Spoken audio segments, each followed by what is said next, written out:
Setting up a 5-axis machine doesn't have to be a chore anymore.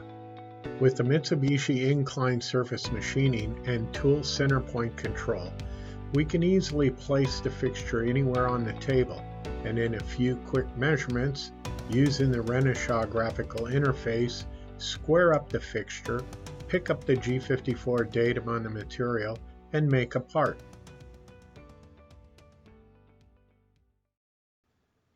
Let's start by placing a test part on the table using a mag base for demonstration. The part has been placed on the table and isn't square with the X and Y axis.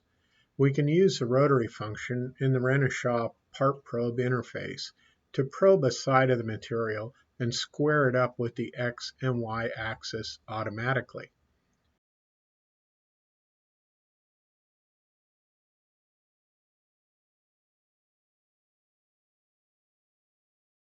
After I square up the material, I'll pick up the G54 datum. X and Y can be the corner of the material, or the center of the material, or a probe feature on a casting, or second operation part.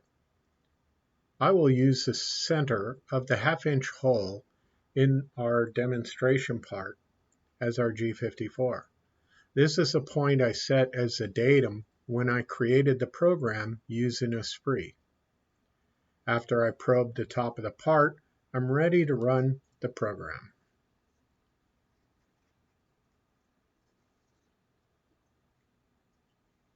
For the demonstration, I'm using the part probe as a center drill and simulating a spot drill for each hole.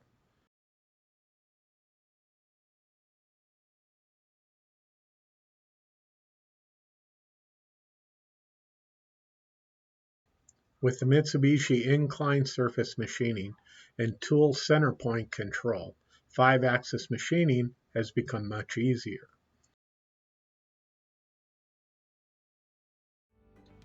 Call us using the number on the screen or visit our website at expandmachinery.com for more information on how to improve your productivity.